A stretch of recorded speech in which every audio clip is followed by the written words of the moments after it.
할렐루야. 우리 같이 한번 해볼까요? 신앙의 본질. 예, 오늘은 신앙의 본질이라고 하는 제목을 가지고 고린도전서 두 번째 시간을 갖도록 하겠습니다.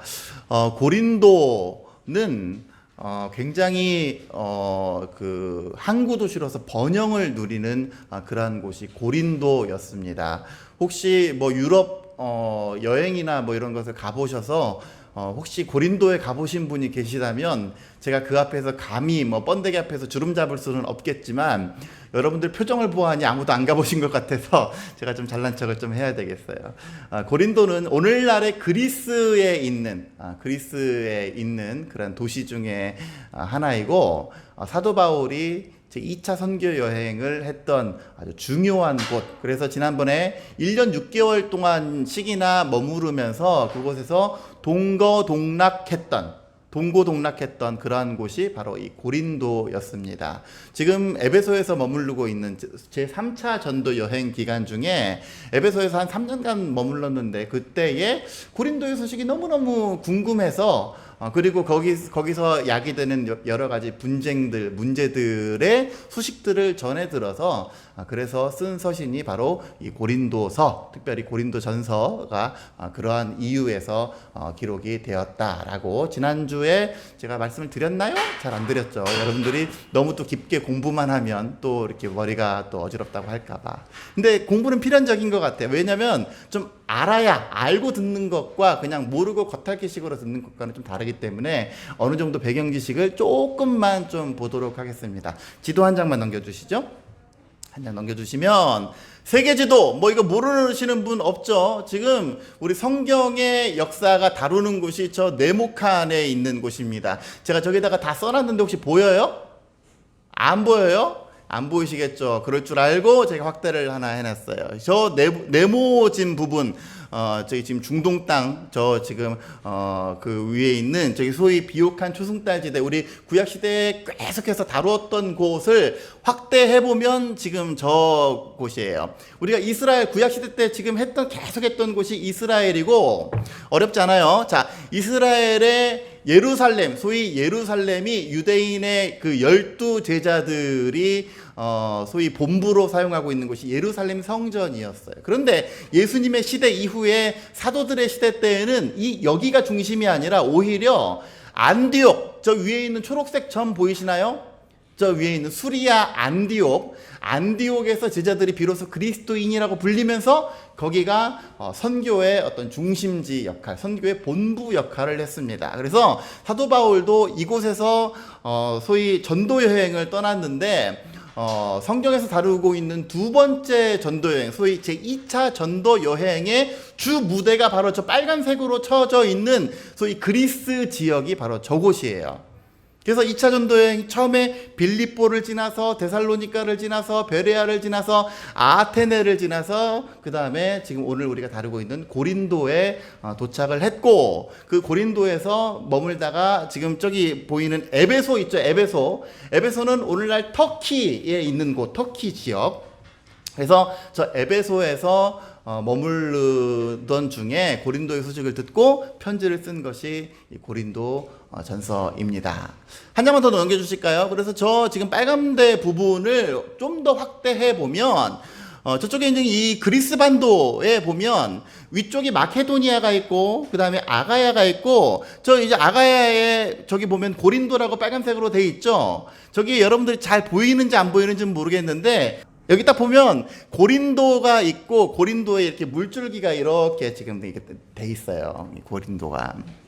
그 옆에 있는 그리스 아테네가 있고 고린도가 있는데 이게 왜 중요하냐면 이 물줄기가 왜 중요하냐면 이 고린도의 이쪽은 어디냐면 이탈리아예요. 로마, 소위 로마 제국, 전성기를 이끌었던 이 아드리아해에 있는 이쪽이 로마 쪽이고 이쪽 지금 아시아 쪽으로 이렇게 가게 되면 지금 지중해를 거점으로 아시아와 로마와 서로 관통하는 곳, 거기에 있는 항구가 바로 고린도입니다.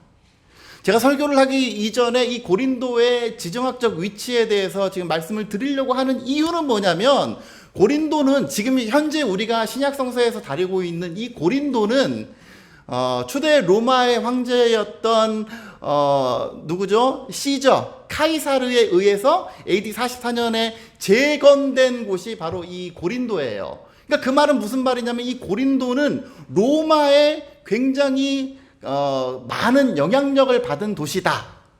그렇기 때문에 모든 어떤 사고방식이 로마의 어떤 사고방식과 비슷할 뿐만 아니라 소위 로마에서 흘러오는 모든 어떤 문물이라든지 교류 이런 것과 아시아에서 흘러나오는 이 모든 것들 동서양의 어떤 교통의 요충지란 말이에요. 그러다 보니까 당연히 뭐가 발달하겠습니까? 무역이 발달하죠. 무역이 발달하니까 부가 막 무지하게 쌓이는 거예요. 뿐만 아니라 항구 도시이다 보니까 사람들이 소위 원양업 뭐 이런 거 많이 하고 무역 이렇게 하다 보면 오랫동안 배를 탄단 말이에요.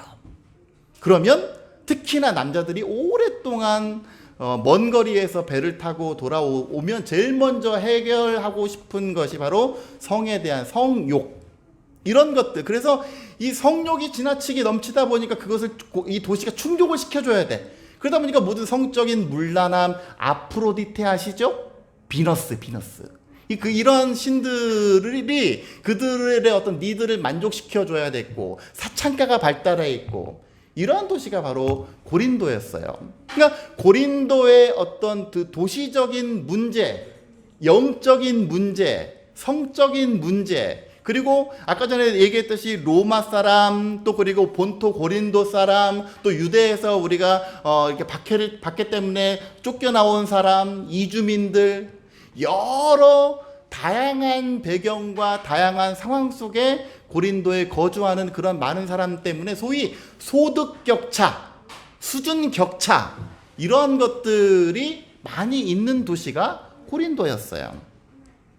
그러니까 고린도가 이게 상업은 발달해 있지만 여러 가지 문제점들이 많은 도시가 고린도였다 보니까 이곳에 설립된 고린도 교회도 마찬가지로 교회 안에 이러한 문제점들을 해결해야만 하는 그러한 당면 과제가 있었단 말이에요. 그러니까 사도 바울이 고린도 전서를 쓴 이유는 고린도 교회에서 들려오는 소식들, 성적인 문제가 있고 말이죠. 사람들 간에 소위 강한 자와 약한 자, 힘 센 자와 힘 약한 자 간에 서로 이 불균형의 문제, 또 파벌의 문제. 왜? 사람들의 지적 수준이 달라요. 추구하는 수준이 달라요. 여러분 여기 지금 앉아 계신 여러분들도 정치적인 성향이 다 다르죠? 그죠? 내가 추구하고 있는 정치적인 색깔도 다르고 또 지적으로 추구하고자 하는 게 다르고 취미가 다르고 그러다 보니까 파벌이 나는 거예요. 파벌이.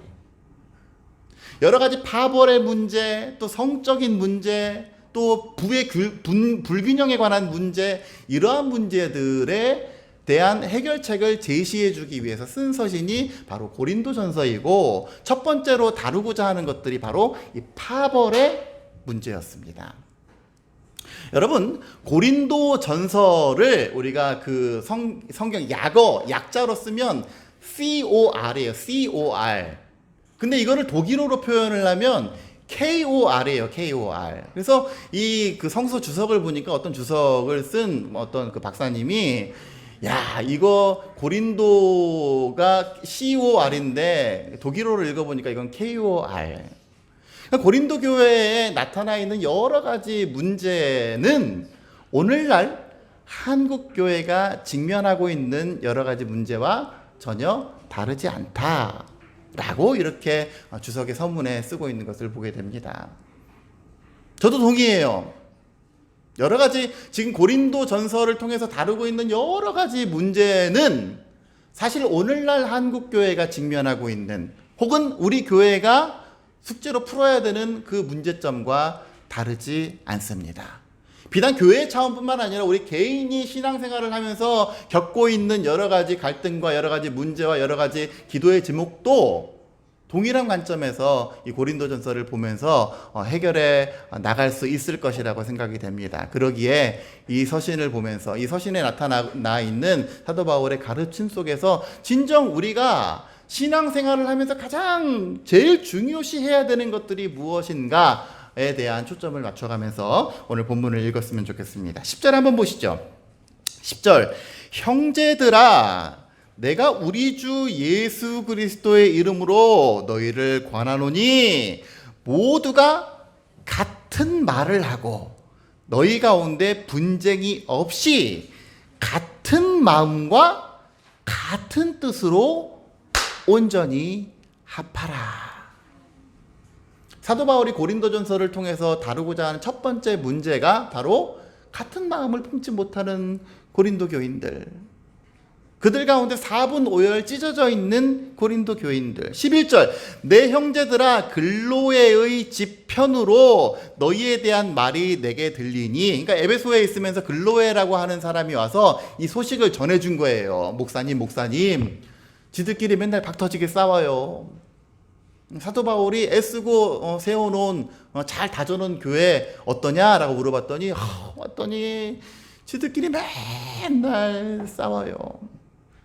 여러분, 우리 교회는 굉장히 다행이죠. 뭐 서로 싸울 사람이 없어요. 사람이 얼마나 다행인지 몰라요. 교회가 작을 때는 여러 가지 문제가 드러나지 않지만, 교회가 커지고 조직이 세분화되고 사람들이 많이 모이다 보면 필연적으로 생겨나는 문제가 바로 이 파벌에 관한 문제입니다. 제가 예전에 전도사로 있었던 한 교회가 있었는데, 거기도 뭐 크지는 않아요. 한 50명 정도 모이는 교회인데, 그 교회에 소위 터줏대감 세력, 소위 그 창립 멤버들이 있었고, 그때 막 이제 전도 한참 하고 새로 목사님 부임하시고 저도 막 열정을 가지고 막 가서 전도하고 하면서 몇 가정들이 이렇게 전도가 됐어요. 근데 그 전도된 몇 가정이 그 지방의 옆에 있는 그 좀 큰 교회에 그 교회 문제가 있어가지고 교회 이 모양 저 모양으로 오신 분들, 그렇기 때문에 나름 교회에서 통밥이 있는 그런 분들이에요. 집사 뭐 열심히 했던 분들, 그분들이 교회에 딱 오셨단 말이에요. 그러니까 할렐루야 아닙니까? 근데 문제는 거기서부터 문제가 생기기 시작하더라고요. 기존에 있었던 사람들이 소위 기득권을 주장을 하면서 말이야, 우리가 그래도 여기 터줏대감인데, 응? 저 새로운 사람들이 막 전도한다고 하니까 전도에 나서고, 뭐 한다고 하니까 막 학교 앞 전도 같이 따라가고, 눈에 가시로 보이는 거야. 눈에 가시로. 막 그래서 막 서로 나뉘는데, 희한하죠. 지금 우리 교회도 그런 걸 없애려고 지금 중앙선을 우리가 없애놨는데, 그런 건 아니지만 희한하게 뭐 누가 구획으로 나누는 것도 아닌데, 기존 있던 파, 새로 온 파가 쫙 갈려가지고 딱 보면은요, 우파랑 좌파로 쫙 나뉘어가지고 기존에 있던 파는 여기에 딱 앉고, 누가 정해준 것도 아니에요. 여기 앉아라 정한 것도 아닌데, 우파는 여기 딱 앉고 말이죠. 좌파는 여기 딱 앉아가지고, 야, 그 작은 교회에서 그렇게 하려니까 그게 뭐 됩니까? 너무 골치 아픈 문제, 너무 골치 아픈 문제. 여러분, 교회가 하나가 되고, 교회는 사도 바울의 가르침, 교회는 그리스도의 몸인 교회, 이 몸된 교회를 섬겨나가야 되는 성도들인데, 이렇게 나뉘는 이유가 무엇이겠습니까? 생각이 다르고 추구하는 바가 다르기 때문에 그래요. 추구하는 바가. 여러분, 고린도 교회가 왜 나뉘었다고 그랬습니까? 고린도 교회는 여러 가지 다양한 배경과 또 여러 가지 다양한 어떤 생각을 가진 사람들의 집합체. 물론 지금 여기 있는 그리스도인들은 유대인인 경우들이 거의 많지만, 이러한 다양한 문화와 상황 속에서 어떤 사람은 로마의 고급진 문화를 가지고 온 사람들, 또 어떤 사람은 여기가 지금 어디라 그랬어요? 그리스라 그랬죠. 그리스는 어떤 곳이냐면 헬라 철학의 중심지, 소위 스토아파, 에피쿠로스파, 이런 굉장히 지적인 것 추구하는 사람들의 모임이 바로 이 그리스예요. 그러니까 수준이 안 맞지, 웬만한 사람들이랑. 본인을 그렇게 생각을 해버리죠. 그런 사람들도 있고, 더러는 누가 있겠습니까? 장사치들도 있을 거 아니에요. 장사치들도. 그러니까 그들이 생각하는 것은 모든 뭐 어떤 숫자적인 거 생각하고, 어떤 사람들은 다 글자로 생각하고, 막 이제 이러다 보니까 서로 사상이 다르고 추구하는 바가 달라요. 특별히 지금 이 고린도 교회 내에서는 이 사람들이 왜 나뉘었는가를 보니까 분쟁이 있다는데, 12절, 내가 이것을 말하거니와 너희가 각각 이르되 나는 바울에게, 나는 아볼로에게, 나는 게바에게, 나는 그리스도에게 속한 자라 라고 소위 네 가지 파로 나뉘어졌다 라고 이야기를 합니다. 무슨 파예요?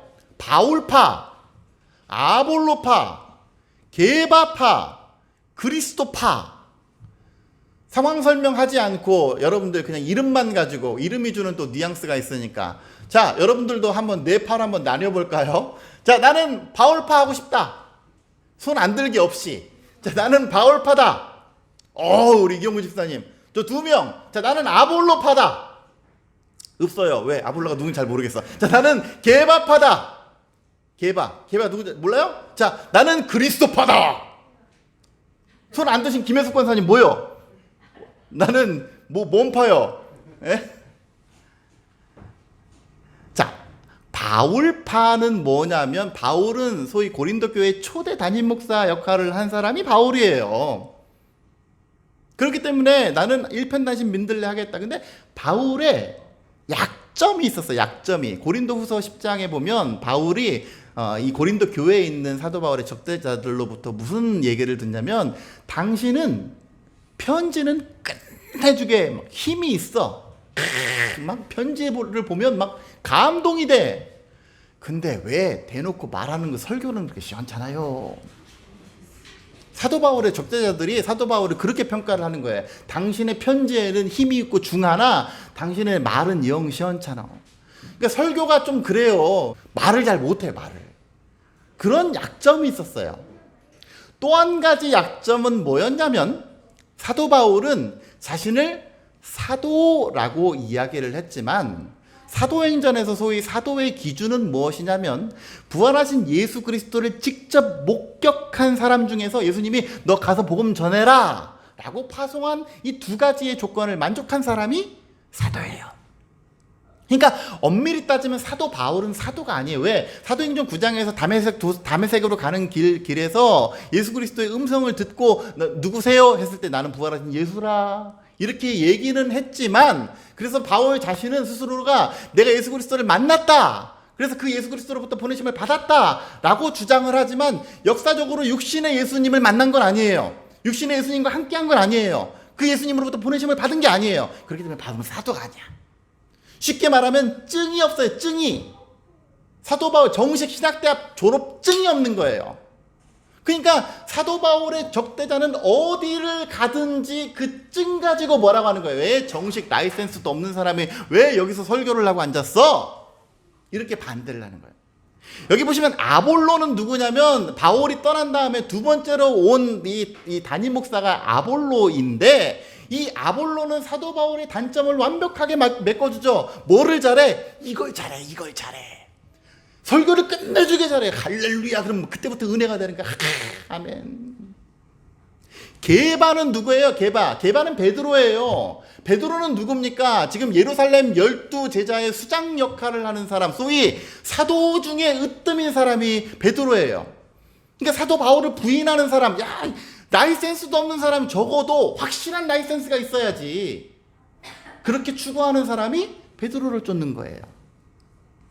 그리스도파는 뭐냐면, 에헤이, 나는 기도를 평소에 그 음식도 열심히 하고 기도도 열심히 하고 그래서 소위 영안이 열렸어. 영적인 귀가 열려서 우리 하나님과 나와는 직통전화가 있는 그런 사람이야. 나는 영적인 세계를 다 깨달아서 누가 뭐 가르치노, 그게 그리스도파예요. 사실 제일 골치 아픈 바가 그리스도파. 전문 용어로 하면 영열광주의에 빠진 사람들이 그리스도파예요. 이 고린도 교회가 이렇게 4파로 나뉘었습니다. 처음에 그래도 말은 비록 잘 못하고 대머리이기도 하고 외모도 좀 별 볼 일 없지만, 그럼에도 불구하고 우리를 처음 이끌어주신 그 사도 바울 감사하다. 무슨 말이냐, 교회는 담임 목사는 설교를 잘해야지. 아볼로파. 무슨 말이냐? 딱 보니까는 정식 신학대학 졸업증도 없는데, 응? 신학대학 총장님이 최고지. 개바파. 무슨 말이냐? 나는 하나님과 직통 전화가 있다. 그리스도파. 이때 바로 나뉘어졌어요. 그러니 뭘 하려고 해도 안 되지. 그러니 추구하는 바가 다르니 그래서 안 되죠. 이 문제를 접했을 때에 사도 바울이 뭐라고 얘기를 했을까요? 자, 바울에게 속한 바울파 손들어. 너희들 잘했어. 나머지 정죄하고 막 저주가 있을지어다. 그렇게 안 했어요. 사도 바울은 이러한 초대교회, 특별히 고린도 교회의 문제에 대해서 지금 오늘 성경을 보면서 우리가 세 가지로 보게 될 텐데, 첫 번째는 무엇이냐면 사도 바울은 결코 자신을 드러내지 않았어요. 왜? 믿음의 본질은 누구를 쫓고 누구를 추종하고 이것이 아니라 믿음의 본질은 예수 십자가이기 때문에 그렇습니다. 18절 보세요. 18절 오늘 읽지 다음 주에 하겠지만 18절에서 사도 바울은 누가 맞다, 누가 옳다 이런 얘기를 하는 것이 아니라 18절에 십자가의 도가 멸망하는 자들에게 미련한 것이고 구원을 받는 우리에게는 하나님의 능력이다. 슬며시 그 내 파벌 위에 십자가의 도에 대해서 이야기를 합니다. 여러분, 십자가의 도는 뭐예요? 십자가의 도. 십자가는 어떤 공간이 십자가예요? 십자가는 형틀이에요. 가장 중범죄자, 사형감에 해당되는 가장 중범죄자들을 매달아 놓은 저주받은 공간이 십자가예요. 보통 사람들이 생각했을 때. 그런데 하나님의 관점은 그 십자가가 무엇이었습니까? 속죄의 장소고 부활의 통로였고 그를 통한 영광의 장소가 십자가예요. 세상 사람들은 십자가를 이해하기에 가장 예수 그리스도가 도대체 누구이간데 하나님의 아들이라 그래놓고 가장 낮은 곳, 저렇게 저주받은 곳에 매달려 있는 저 참혹한 십자가라고 생각을 하지만 하나님의 구속사적인 관점에서 보면 그 십자가야말로 가장 낮은 곳이었지만 동시에 가장 높은 곳이었고 사람들이 이해하기에 가장 천한 곳이었지만 가장 존귀한 곳이 바로 예수 그리스도의 십자가였어요. 그 십자가의 구속의 은혜가 우리에게 있다면 네가 좋네, 내가 좋네, 누가 높네, 이게 무슨 필요가 있느냐 이거예요. 특별히 내 파벌로 나뉘었을 때 우리가 생각을 해야 될 게, 여러분 요즘도 그렇지 않습니까? 나는 우리 목사님을 너무나 좋아해. 아직 우리 교회는 그런 분들은 한 분도 안 계셨지만, 되게 신앙생활 할 때 십자가 중심의 신앙생활을 하는 사람도 있지만 담임 목사님을 필요 이상으로 맹목적 추종을 하는 사람들이 너무나 많아요. 그 덕분에 한국교회에 걸출한 목회자도 등장했고 또 얼마 전에 타계하신 분도 그랬고 리더십을 세워주는 것까지는 좋은데 그게 맹목적이 되어서는 그래서는 목회자를 괴물로 만들어요. 사도 바울은 뭐라 그랬어요? 아까 13절 이하를 보세요. 13절. 그리스도께서 어찌 나누었느냐? 바울이 너희를 위하여 십자가에 못 박혔냐? 아니야. 바울 아니야. 바울은 안내자야. 바울의 이름으로 너희가 세례를 받았느냐? 아이고 이런 말도 하지 마. 어떤 사람은 나 바울한테 세례 받았다. 그래서 나는 더 능력 있는 끝내줘. 아니야, 나는 아볼로한테 세례 받았으니까 내 능력이 더 끝내주는 거야. 아니지, 나는 초대교회 예루살렘 가가지고 베드로한테 세례 받았지. 그런 거 자랑하지 말라는 거예요. 왜? 난 누구한테 뭐 했다 하는 순간 십자가의 영광은 뒤로 가고 아무개 목사, 아무개 선교사, 아무개 지도자 그 사람만 부각되는 건데 사도 바울은 한 걸음 뒤로 물러나요. 나는 지금 고린도에 와가지고 누구한테만 세례를 줬다? 그리스보, 왜? 새신자한테는 당연히 세례를 줘야죠. 그리스보, 가이오 이런 사람한테 세례를 주고 16절 스데바나의 집 사람한테만 세례를 베풀었고 그 다음에는 다른 사람한테 세례를 준 적이 없어. 왜? 그 이유가 뭐야? 15절 아무도 나의 이름으로 세례를 받았다 이거 자랑 안 하게 되는 게 오히려 나는 감사하다. 그리스도 17절 그리스도께서 나를 보내신 이유는 세례를 베풀게 하려 하심이 아니고 본래 목적은 복음을 전하게 하려 하심인데 이 복음의 핵심은 십자가예요. 십자가. 그래서 이 복음의 핵심인 십자가를 전하기 위해서 내 말의 어떤 화려함으로 하지 않고 말의 지혜로 하지 않고 그냥 십자가 그대로 전한 이유는 그리스도의 십자가가 헛되지 않게 하려 함이라. 그렇기 때문에 우리가 명심해야 될 신앙의 원리, 신앙생활의 본질은 내가 십자가를 붙드는 신앙이냐, 내가 어느 교회에 다니고 내가 어느 목사님을 좋아하고 물론 다 필요해요. 그러나 그게 내 신앙생활의 본질이 될 수는 없어요. 여러분, 우리가 구약시대 때 지금 11개 하를 거쳐오면서 무수히 많은 어떤 신앙의 원리에 대해서 보았지만 신앙의 내 중심에 십자가가 없이 말씀이 없이 그저 교회만 왔다 갔다 하고 그저 교회 가서 봉사와 헌신은 많이 하는데 본질이 없는 그러한 신앙은 온전한 신앙이 될 수가 없습니다. 아무리 헌신을 많이 한들 지난번에 얘기했죠. 아무리 무슨 남성교회에 속해가지고 어디에 가서 다른 교회 가서 헌신하고 뭐하고 내 안에 본질적으로 십자가가 없으면 여러분 그리스도의 제자로서 예수 십자가를 날마다 기억하고 살아가는 여러분 되시길 주의 이름으로 축원합니다. 십자가는 어떤 공간입니까? 내가 높아지고자 할 때에 가장 겸손한, 그러나 내가 낮아질 때에 우리 하나님께서 높여주신 곳, 그것이 바로 십자가입니다. 빌립보서 2장 5절에 뭐라 그래? 너희 안에 이 마음을 품으라 곧 그리스도 예수의 마음이니 그는 근본 하나님과 본체시나 하나님과 동등됨으로 여길 것이 아니고 오히려 자기를 낮춰 어디까지? 종의 형체로 십자가에 못 박혀 죽으셨다. 자기를 지극히 낮춘 거예요. 누가 올래? 내가 맞네? 내가 더 높네? 이거 하지 말고 자기를 지극히 낮춘 곳이 그곳이 십자가예요.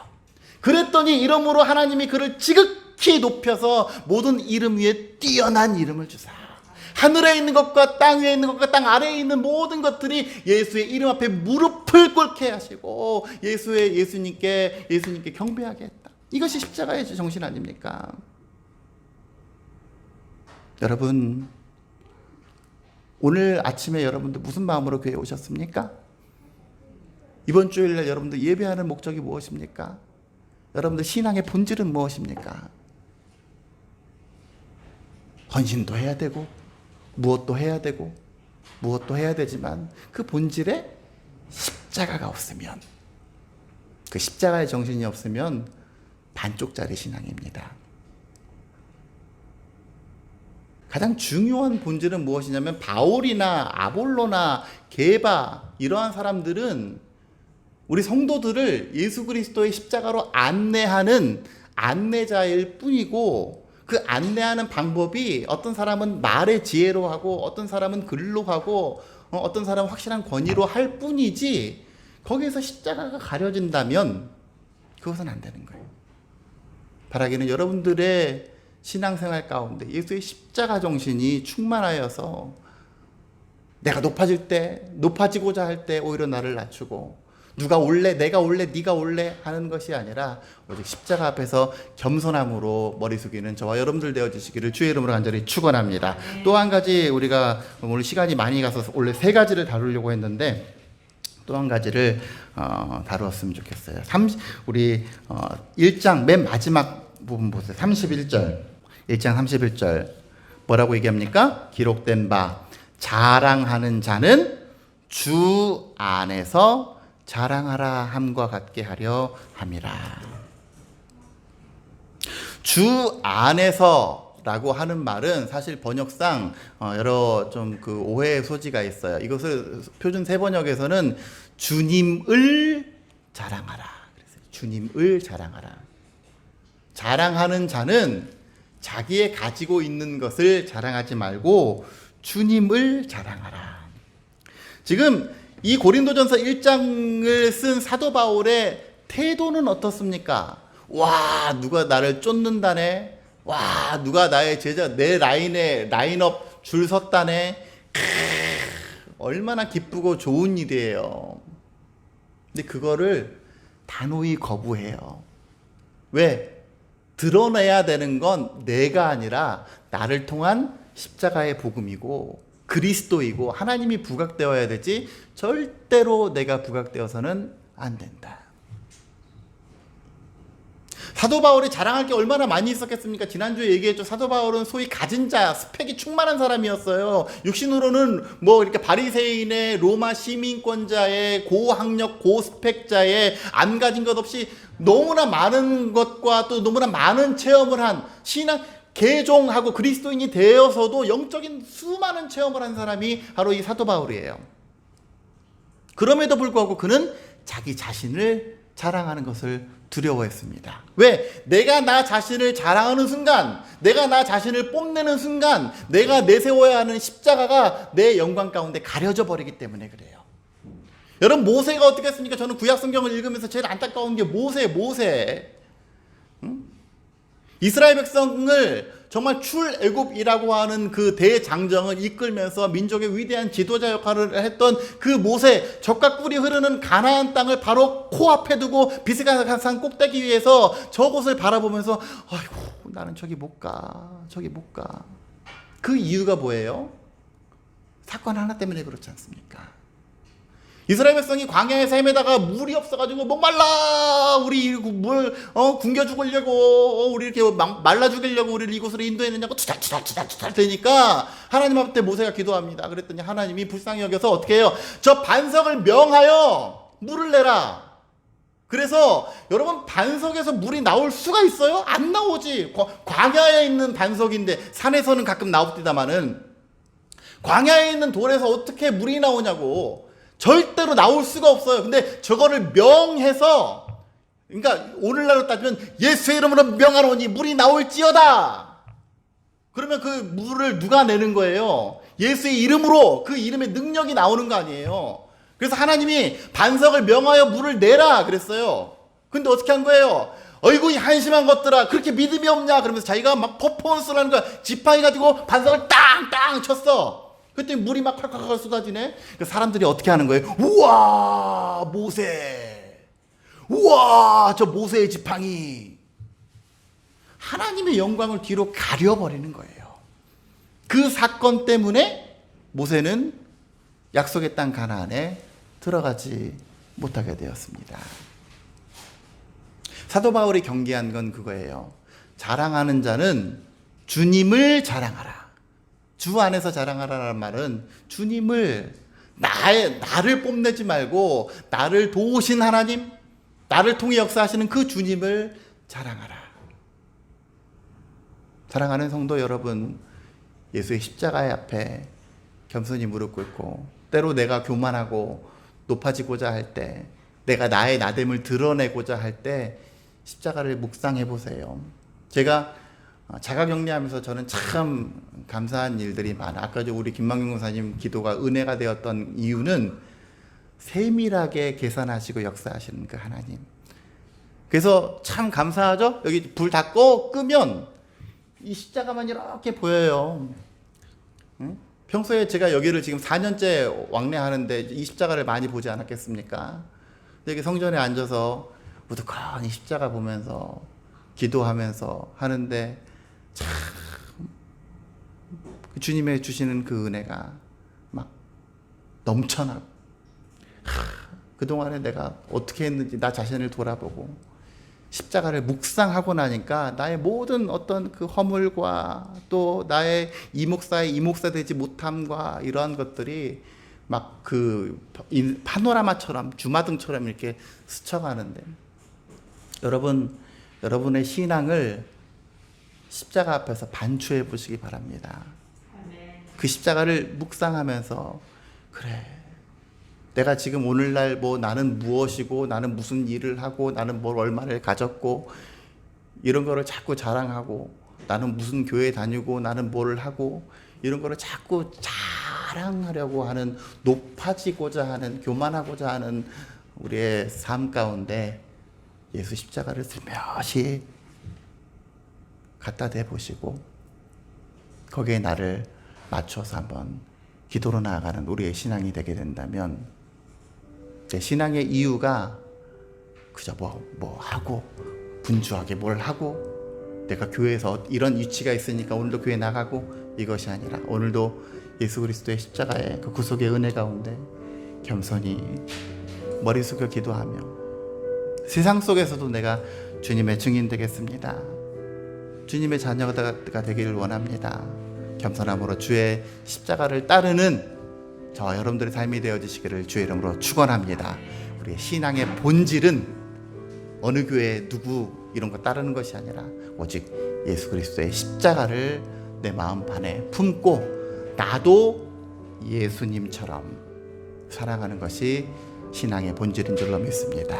바라기는 우리 사랑하는 생명교회 모든 성도 여러분, 낮아진 그리스도 예수의 십자가를 우리도 묵상하면서 우리도 이 세상 가운데 동일한 예수 십자가 정신으로 살아가는 저와 여러분들 되어주시기를 주의 이름으로 간절히 축원합니다.